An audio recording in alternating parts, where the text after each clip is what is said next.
Hello students. आज हम 11th के सेकंड चैप्टर स्टार्ट करेंगे, स्ट्रक्चर ऑफ एटम। ठीक है, स्ट्रक्चर ऑफ एटम एकदम बेसिक से लेकर चलते हैं, जो क्लास 10th में भी हमने पढ़ा था। ठीक है, तो देखिए यहाँ स्ट्रक्चर ऑफ एटम से पहले एटम्स को डिफाइन करते हैं। ठीक है, स्ट्रक्चर ऑफ एटम, एटम का मतलब क्या होता है? एटम जो होता है वो ग्रीक वर्ड से डिराइव हुआ है। ठीक है, फ्रॉम अ टोमियो विच मीन्स अनकटेबल। ठीक है, इंडिविजिबल। ठीक है, एटम का मतलब क्या होता है? इंडिविजिबल, अनकटेबल। ठीक है, जॉन डेल्टन जो सबसे पहले एटम्स के बारे में थ्योरी दिए थे, उन्होंने बोला था atom is the smallest indivisible particle of matter. ठीक है, मतलब एटम वो पार्ट होता है किसी भी मैटर का जो कि इंडिविजिबल होता है, वो डिवाइड नहीं हो सकता, उसको तोड़ा नहीं जा सकता। ठीक है, but later it was disproved. ठीक है, ये डिस्प्रूव हो गया। ठीक है, और पता चला कि atoms composed of three fundamental particles which is electron, proton and neutron. यानी atoms can be divided into three fundamental sub atomic particle. Atoms can be divided into its sub atomic particle, electron, proton, neutron. Electron जो होता है वो negative charge होता है क्या होता है? इलेक्ट्रॉन नेगेटिव होता है, प्रोटॉन पॉजिटिव होता है और न्यूट्रॉन क्या होता है? न्यूट्रल होता है। ठीक है, तो इस पे इनका वैल्यू लिख रखा हूँ मैं कि इलेक्ट्रॉन पे जो चार्ज होता है -1.6 इंटू 10⁻⁻⁻⁹ कूलम्ब होता है। प्रोटॉन यही बस पॉजिटिव में होता है, +1.6 इंटू 10⁻⁻⁻⁹ कूलम्ब। और ये न्यूट्रॉन जो होता है वो न्यूट्रल होता है, इसलिए जीरो हो जाता है। ठीक है, अब इसकी मास करेंगे तो प्रोटॉन और न्यूट्रॉन का मास सेम होगा, 1.67 इंटू 10⁻⁻27 kg। और इलेक्ट्रॉन का मास जो होगा 9.1 इंटू 10⁻31 kg। तो ये बात थी आपकी फंडामेंटल पार्टिकल की। सब एटॉमिक पार्टिकल तीन होते हैं। ठीक है, क्योंकि हम स्ट्रक्चर ऑफ एटम की बात कर रहे हैं तो एटम के बारे में हमें पता चल गया। तो अब एटॉमिक मॉडल्स यानी स्ट्रक्चर ऑफ एटम के बारे में पढ़ते हैं। ठीक है, बहुत सारे मॉडल दिया गया है एटम्स के लिए। ठीक है, उनमें से हमें अभी दो पढ़ना है फिलहाल। ठीक है, तो उनमें सबसे पहला थॉमसन मॉडल ऑफ एटम आता है। थॉमसन मॉडल ऑफ एटम का मतलब क्या था? इन्होंने बताया था कि जो एटम्स होते हैं वो एस्फेरिकल बॉडी की तरह होते हैं, यानी एस्फेरिकल शेप होता है। और जो इलेक्ट्रॉन्स होते हैं वो अनइवनली डिस्ट्रीब्यूटेड होता है, हर तरफ इधर उधर क्या होते हैं वो इलेक्ट्रॉन जो होते हैं वो डिस्ट्रीब्यूटेड होते हैं। और पॉजिटिव एंड नेगेटिव चार्ज, ठीक है, यानी इलेक्ट्रॉन और प्रोटॉन जो होते हैं वो इक्वल होता है। That's why atom as a whole is electrically neutral. ठीक है, इन्होंने थॉमसन मॉडल में जैसे वाटरमेलन होता है, वाटरमेलन हो गया स्फेरिकल शेप का, और उसमें जो उसके सीड्स होते हैं वो चारों तरफ डिस्ट्रीब्यूटेड होते हैं, वैसे ही इलेक्ट्रॉन डिस्ट्रीब्यूटेड होता है। और प्रोटॉन, ये पॉजिटिव स्फीयर जो होता है प्रोटॉन होता है, और ये इलेक्ट्रॉन चारों तरफ डिस्ट्रीब्यूटेड होते हैं लाइक इट्स सीड्स। इसलिए इसे हम क्या कहते हैं? प्लम्पर्डिंग मॉडल भी कहते हैं। ठीक है, क्या कहते हैं? प्लम्पर्डिंग मॉडल कहते हैं। जब देखिए ये था आपका थॉमसन मॉडल, इसका फेल्यूर तब हो गया जब अल्फ़ा स्कैटरिंग पार्टिकल एक्सपेरिमेंट किया गया। ठीक है, जब रदरफोर्ड ने अल्फ़ा स्कैटरिंग पार्टिकल किया तो पता चला कि एटम्स का जो कैरेक्टरिस्टिक होता है, स्ट्रक्चर ऑफ एटम होता है, वो बहुत डिफरेंट होता है ये प्लम्पर्डिंग मॉडल से। ठीक है, तो दूसरा जो मॉडल है हमें इसी के बारे में पढ़ना है, रदरफोर्ड्स एटॉमिक मॉडल। रदरफोर्ड ने क्या किया कि alpha beam of particle project किए एक थिन गोल्ड फॉयल के थ्रू। ठीक है, एटम्स इन गोल्ड फॉयल। ठीक है, तो उसमें क्या हुआ कि अल्फ़ा पार्टिकल जब पास कराया गया, प्रोजेक्ट किया गया, तो most of the alpha particle ऐसे ही पास हो गए। कुछ जो थे वो स्मॉल एंगल से डेविएट हुए, कुछ जो थे वो लार्ज एंगल से डेविएट हुए, और बहुत सारों में एक ऐसा था जो 180 डिग्री पे डेविएट हो रहा था, मतलब वापस रिट्रेस कर रहा था पाथ को। ठीक है, तो ये था आपका basically experiment of Rutherford atom, Rutherford's nuclear atom, nuclear model of atom. ठीक है, तो इसको देखिए, narrow beam of alpha particles को प्रोजेक्ट कर रहे थे थ्रू थिन गोल्ड फॉयल। ठीक है, इसमें ऑब्जर्वेशन क्या हुआ कि ज़्यादातर जो पार्टिकल थे वो पास हो गए।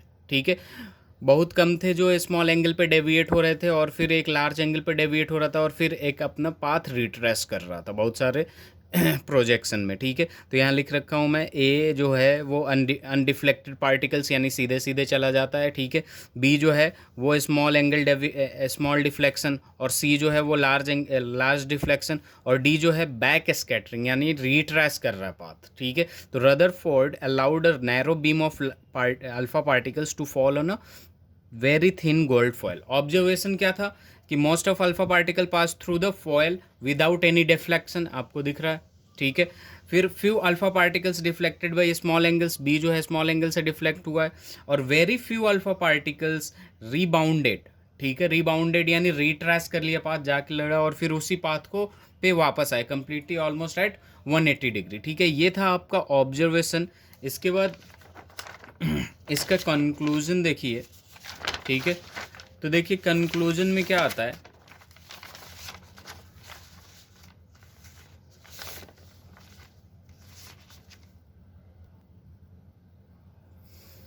ऑब्जर्वेशन कंक्लूजन में हो जाएगा observation most of the alpha particle pass through the foil without any deflection. Conclusion कि एम्प्टी स्पेसेज है, presence of large empty space in the atom. दूसरा, few alpha particles deflected by small angles, positive charge is concentrated at a very small region and not uniformly distributed in whole atom. इससे क्या पता चला कि जो positive charge है हमारा वो एक जगह कहीं एक जगह कॉन्सेंट्रेटेड है, वो क्या होता है आपका सेंटर में होता है, और उसे हम क्या कहते हैं, न्यूक्लियस कहते हैं। Positive core is known as nucleus, ठीक है। तो ये था आपका एटॉमिक मॉडल, एक जे थॉमसन, दूसरा Rutherford model of an atom, ठीक है। तो अब हम पढ़ेंगे atomic number and mass number, या फिर हम ये कह सकते हैं कि रिप्रेजेंटेशन ऑफ एन एलिमेंट। किसी भी एलिमेंट का रिप्रेजेंटेशन देखिए कैसे करते हैं। एटॉमिक मैटर को, एटॉमिक नंबर को जेड से रिप्रेजेंट करते हैं और मास नंबर को ए से रिप्रेजेंट करते हैं, ठीक है। तो देखिए कोई भी एलिमेंट, ये एक्स हो गया, तो हम इसको लिखते हैं जेड और यहाँ लिखते हैं ए। इसका मतलब क्या हुआ कि हमारा जो नीचे होता है वो एटॉमिक नंबर शो करता है, और जो ऊपर होता है ए, वो क्या शो करता है, मास नंबर शो करता है, ठीक है। तो यहाँ पे अब देखिए एटॉमिक नंबर क्या होता है। Atomic number is equal to number of protons, या फिर हम यूँ भी लिख सकते हैं number of electrons in neutral atom, number of electrons in neutral atom, ठीक है। और मास नंबर जो होता है आपका, mass number is equal to क्या हो जाता है आपका, number of protons plus number of neutrons, या फिर यहाँ लिख सकते हैं एटॉमिक नंबर यानी जेड प्लस एन मतलब नंबर ऑफ न्यूट्रॉन, ठीक है। इसको ए से रिप्रेजेंट करते हैं।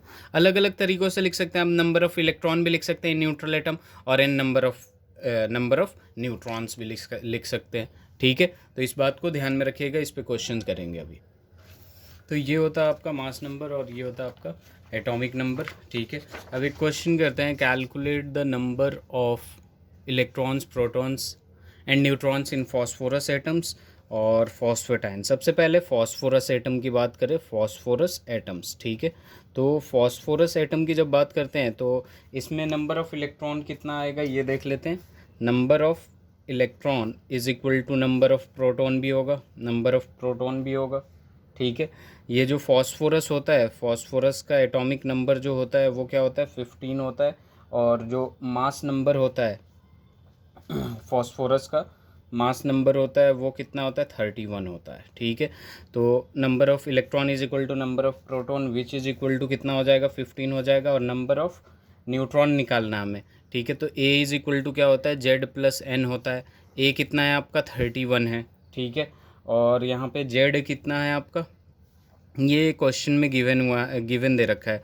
ऑक्सीजन का कितना होता है, ऑक्सीजन का जेड जो होता है वो होता है आपका 8, और ए जो होता है वो 16 होता है। ये फॉस्फोरस का है, ये 31, जेड तो हमें पता है 15 होता है, नंबर ऑफ़ न्यूट्रॉन निकाल लेंगे कितना आ जाएगा, 16 हो जाएगा, ठीक है।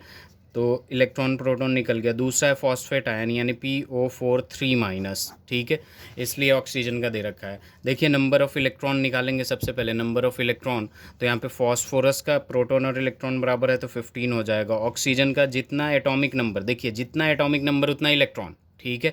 इलेक्ट्रॉन कितना हो जाएगा, एटॉमिक नंबर कितना है, 8 है, और 4 है तो ये 4 से मल्टीप्लाई कर देंगे, यानी टोटल नंबर ऑफ वो निकल गया, इलेक्ट्रॉन निकल गया। और -3 यानी 3 इलेक्ट्रॉन और लिया है तो 3 और इलेक्ट्रॉन ऐड कर देंगे, तो ये टोटल ऐड करके कितना हो जाएगा आपका 50 हो जाएगा, ठीक है। अब देखिए नंबर ऑफ़ प्रोटॉन की जब बात करते हैं तो नंबर ऑफ़ प्रोटॉन इसका कितना आ जाएगा आपका 15 + 8 × 4। ये तो ऐड करने की ज़रूरत नहीं क्योंकि ये इलेक्ट्रॉन ऐड किया हमने, तो ये कितना आ जाएगा 47 आ जाएगा। अब जब हम नंबर ऑफ़ न्यूट्रॉन की बात करेंगे तो नंबर ऑफ़ न्यूट्रॉन भी ईजी है आपका। नंबर ऑफ़ न्यूट्रॉन, यहाँ पे न्यूट्रॉन कितना होगा, फॉस्फोरस का 16 होता है, ऑक्सीजन का 8 होता है, तो 8 इन 4 × 8 विच इज़ इक्वल टू 48। तो ये था आज के लेक्चर में। अगर इसमें कोई डाउट्स हो तो आप पूछ सकते हैं। Thank you so much.